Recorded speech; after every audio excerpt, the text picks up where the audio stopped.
Assalamualaikum warahmatullahi wabarakatuh. Salam sejahtera buat kita semua, sahabat-sahabatku sekalian. Hari ini saya ingin bercerita tentang kegiatan yang dilakukan oleh para mahasiswa saya, yaitu para mahasiswa di semester 2. Sebelum itu saya ingin memperkenalkan diri. Saya Aristiono Nugroho, Lektor Kepala atau Associate Professor di Sekolah Tinggi Pertanahan Nasional. Sebagai dosen, saya senang sekali bila kemudian bisa memperkenalkan atau turut menjelaskan kepada sahabat-sahabat sekalian tentang kiprah para mahasiswa saya, terutama dalam hal ini para mahasiswa yang masih berada di tingkat awal, yaitu mahasiswa semester 2, yang saya pikir masih butuh waktu banyak untuk bisa menyelesaikan pendidikan di Sekolah Tinggi Pertanahan Nasional. Para mahasiswa saya ini, yaitu mahasiswa semester 2, khususnya di kelompok 28, telah melakukan apa yang disebut sebagai PKL, praktek kuliah lapangan yang dilakukan secara virtual, yang dalam hal ini mereka diberi tugas untuk menyajikan kondisi P4T, penguasaan, pemilikan, penggunaan, dan pemanfaatan tanah, yang untuk kelompok 28 mereka ditugaskan untuk mengumpulkan data kemudian menyajikannya dalam bentuk peta dan tabel begitu tentang Kelurahan Banjar Arum, Kapanewon Kalibawang, Kabupaten Kulon Progo, atau dalam konteks nasional disebut Desa Banjar Arum, Kecamatan Kalibawang, Kabupaten Kulon Progo. Tetapi dalam konteks daerah istimewa Yogyakarta, penyebutannya agak berbeda menjadi Kelurahan Banjar Arum, Kapanewon Kalibawang, Kabupaten Kulon Progo, yang dalam hal ini dilakukan oleh penyajian datanya dilakukan oleh mahasiswa semester 2 kelompok 28 Sekolah Tinggi Pertanahan Nasional Yogyakarta tahun 2021. Ini adalah mereka, mahasiswa semester 2 kelompok 28 Sekolah Tinggi Pertanahan Nasional, yang terdiri dari 7 orang, yaitu Dimas, kita mulai dari sebelah kiri, Dimas, kemudian Vegi, kemudian Siva, Vinka, Rosita, Silas, dan Genium. Mereka 7 orang dan mereka dapat tugas untuk melakukan pencarian data tentang Kelurahan Banjar Arum, kemudian menyajikannya dalam bentuk peta, dan kemudian mereka harus menjelaskan kepada kami, dosen, tentang hal-hal yang mereka dapatkan di pelaksanaan tugas tersebut. Ini yang mereka jelaskan di awal ketika bertemu saya. Mereka bercerita tentang keluarga penerimaan manfaat bantuan langsung tunai pemerintah Kelurahan Banjar Arum tahun 2021. Dari sekian banyak dusun, maka kemudian mereka mengumpulkan data bahwa misalnya di Dusun Kelepu jumlah penerima bantuan langsung tunainya adalah 21 orang, dan di dusun yang paling sedikit menerima bantuan yaitu di Ngipik Rejo 1 sebanyak 4 orang. Jadi dengan demikian diketahui bahwa Dusun Kelepu banyak sekali warganya yang menerima bantuan langsung tunai. Itu berarti bahwa Dusun Kelepu kehidupan masyarakatnya masih banyak yang relatif belum sejahtera dibandingkan dengan Ngipik Rejo yang hanya 4 orang yang menerima bantuan langsung tunai. Jadi kalau kita lihat gambar ini dari kiri ke kanan, maka makin ke kanan adalah makin sejahtera kondisi dusunnya. Kemudian yang paling kiri yaitu Kelepu, dusun yang relatif kurang sejahtera karena banyak warganya yang menerima bantuan langsung tunai. Kemudian ini mereka berfoto sejenak ketika sedang melakukan pengolahan data. Jadi mereka searching di internet tentang data-data yang diperlukan, kemudian mereka olah, mereka sajikan, dan kemudian nanti akan mereka jelaskan kepada dosen. Tentu kemudian dosen akan mengkritisi memberi masukan bagaimana cara-cara mencari data yang baik, bagaimana cara mengolah dan menganalisisnya. Kemudian sesudah itu menjadi bekal pengetahuan buat mereka untuk nanti kemudian di semester-semester berikut mereka menjadi lebih canggih. Nanti di semester berikutnya, misalnya sekarang kan mereka semester 2, nanti di semester 4 mereka akan melakukan PKL tematik. Tentu peta-petanya menjadi lebih canggih dari yang sekarang. Ini peta administrasi dusun Kelurahan Banjar Arum, Kapanewon Kalibawang, Kabupaten Kulon Progo. Di sini diperlihatkan ada 26 dusun di Kelurahan Banjar Arum. Kemudian di bagian utara terlihat dusunnya relatif kecil yang berwarna coklat itu. Kemudian di bagian selatan juga relatif kecil yang warna biru tua, dan yang agak besar justru yang di bagian barat yang berwarna biru muda. Jadi ini adalah pembagian dusun dari Kelurahan Banjar Arum. Kemudian ini ketika diskusi antara saya dengan salah satu dari anggota kelompok 28 mahasiswa semester 2 Sekolah Tinggi Pertanahan Nasional. Kemudian ini adalah peta penguasaan bidang tanah Kelurahan Banjar Arum, Kapanewon Kalibawang, Kabupaten Kulon Progo, Daerah Istimewa Yogyakarta. Ini hasil karya mereka. Di sini diperlihatkan tentang penguasaan bidang tanah. Jadi yang paling atas itu yang berwarna coklat tua itu penguasaan bersama. Artinya bidang tanah itu dikuasai oleh beberapa keluarga gitu atau beberapa orang, yang biasanya terjadi karena ada pewarisan tetapi belum dibagi gitu. Biasanya seperti itu. Kemudian ada juga penguasaan oleh bukan pemilik, itu yang agak ke bawah sedikit.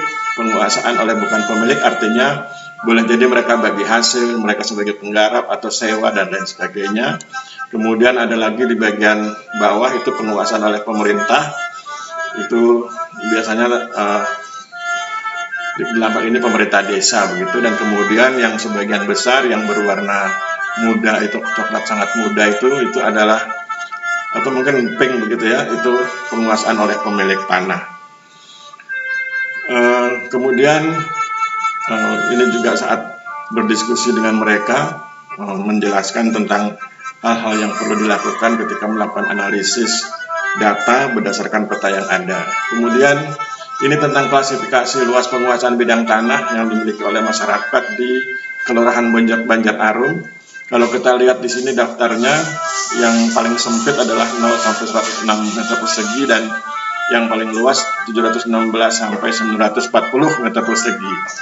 Yang paling luas itu hanya ada 2 bidang, sedangkan yang paling sempit 0 sampai 106 meter persegi tentu tidak 0 persis begitu ya, tapi luasannya antara itu berjumlah 2.624 bidang atau 66,51%. Berarti dominan di kelurahan ini Banjar Arum, luasan pemilikan tanahnya sekitar 100 meter persegi bidang tanahnya. Mungkin ini yang dimaksud adalah bidang-bidang tanah di daerah permukiman begitu. Kemudian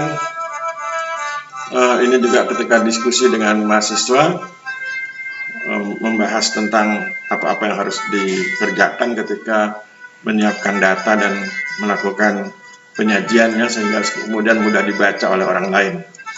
Kemudian ini adalah peta pemilikan tanah Kelurahan Banjar Arum, Kapanewon Kalibawang, Kabupaten Kulon Progo. Itu pembagiannya atau kategorisasinya hanya 2, yaitu terdaftar dan belum terdaftar. Terdaftar itu artinya terdaftar di kantor pertanahan, sudah memiliki sertifikat, sedangkan belum terdaftar artinya belum terdaftar di kantor pertanahan dan belum memiliki sertifikat. Yang warna gelap itu, biru gelap itu terdaftar, yang warna biru terang itu belum terdaftar. Kemudian ini saat mereka berkumpul di depan Sasana Widya Bumi, mereka bekerja di ruangan itu, di gedung itu untuk mengolah data. Kemudian ini peta penggunaan tanah Kelurahan Banjar Arum, Kapanewon Kalibawang, Kabupaten Kulon Progo, Provinsi Daerah Istimewa Yogyakarta. Mereka membaginya menjadi 2 kategori, yaitu pertanian dan non pertanian. Yang berwarna hijau itu pertanian, yang berwarna pink itu non pertanian. Dan kalau kita lihat luasannya relatif berimbang, dan kita lihat kalau wilayah Kelurahan Banjar Arum kita bagi dua, timur dan barat, maka yang bagian timur itu permukiman, sehingga kemudian non pertanian penggunaan tanahnya, sedangkan yang bagian barat adalah areal pertanian, persawahan begitu tepatnya. Kemudian ini mereka lagi dalam posisi yang lain, yaitu Dimas, Vegi, Siva, Vinka, Rosita, Silas, dan Genio. Kemudian ini peta pemanfaatan tanah Kelurahan Banjar Arum, Kapanewon Kalibawang, Kabupaten Kulon Progo, Provinsi Daerah Istimewa Yogyakarta. Di sini kategorisasinya adalah sawah, kemudian tempat tinggal, kebun campuran, dan fasilitas umum. Di tanda panah itu terlihat kalau yang warnanya agak muda begitu itu sawah, itu untuk padi, jagung gitu. Kemudian tempat tinggal yang warna agak kuning. Kemudian kalau yang luasannya, kalau yang fasilitas umum itu yang warna hijau. Kemudian ada kebun campuran yang memang warnanya relatif mirip-mirip kalau dilihat di ini ya, di petanya. Jadi ini mungkin bagian dari kritik. Jadi ada sawah, jadi pemanfaatan tanah di Kelurahan Banjar Arum itu adalah sawah untuk padi dan jagung, kemudian ada tempat tinggal, kemudian kebun campuran, dan kemudian ada fasilitas umum. Fasilitas umum itu yang warna-warna hijau itu.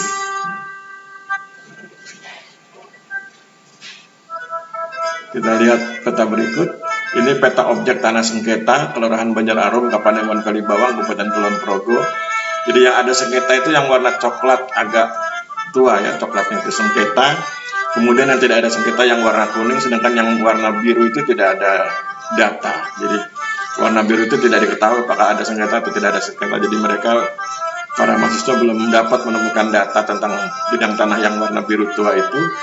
Dan ketika dimasukkan ke dalam peta, maka inilah peta persebaran objek tanah sengketa. Jadi ada beberapa titik yang berwarna coklat tua, itu adalah tanah-tanah yang punya potensi sengketa.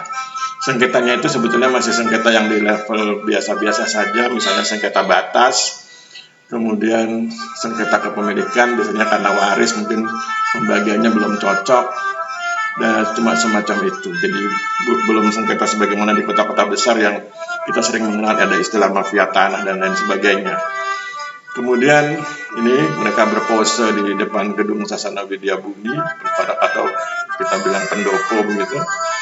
Kemudian ini peta analisis data potensi tora tanah objek reforma agraria. Yang warna kuning itu belum ada data subjek haknya, jadi tidak diketahui subjek haknya. Kemudian yang warna pink itu tidak dapat menjadi objek tora karena pemilik tanahnya dan bidang tanahnya itu menggarap tanahnya dengan baik. Nah, yang menjadi objek tora, tapi ini pun masih dengan catatan harus diklarifikasi, yaitu tanah-tanah absente yang berwarna hijau. Pengertian tanah absente adalah tanah yang pemiliknya itu berada di luar kecamatan letak tanah. Jadi kalau ini adalah Kapanewon Kalibawang, pemiliknya itu di luar wilayah Kapanewon Kalibawang. Itu tergolong absente dan dalam ketentuan yang masih berlaku sampai saat ini punya potensi untuk menjadi tanah objek reforma agraria. Tapi itu masih perlu klarifikasi. Kemudian saya pikir demikian yang bisa saya sampaikan tentang kegiatan para mahasiswa dalam melakukan PKL, praktek kuliah lapangan secara virtual di Kelurahan Banjar Arum, Kapanewon Kalibawang, Kabupaten Kulon Progo, di mana mereka para mahasiswa ditugaskan untuk mencari data lewat internet atau lewat cara-cara yang lain yang mereka bisa lakukan, misalnya menghubungi sahabat, mungkin melihat data-data yang ada di PKL-PKL sebelumnya dan lain sebagainya, sehingga kemudian atau mereka kadang-kadang dapat data dari asisten instruktur atau dari instruktur. Nah, kemudian dari data yang mereka peroleh, mereka buat dalam bentuk peta dan tabel, kemudian mereka melakukan analisis sederhana, dan kemudian itu disajikan dan mereka menjelaskan di hadapan kami dosen, dan kemudian itu yang kemudian kami nilai apakah mereka termasuk menguasai atau tidak menguasai materi PKL virtual, penguasaan, pemilikan, penggunaan, dan pemanfaatan tanah pada kesempatan ini. Saya pikir demikian. Mohon maaf bila terjadi kesalahan. Kita akhiri pertemuan kita. Mudah-mudahan bisa menginspirasi tentang bagaimana bersemangatnya mahasiswa semester 2 di Sekolah Tinggi Pertanahan Nasional dalam mempelajari hal-hal yang terkait dengan pertanahan dan perpetaan. Saya pikir demikian. Kita akhiri. Mohon maaf bila terjadi kesalahan. Wabillahi taufiq wal hidayah. Wassalamualaikum warahmatullahi wabarakatuh.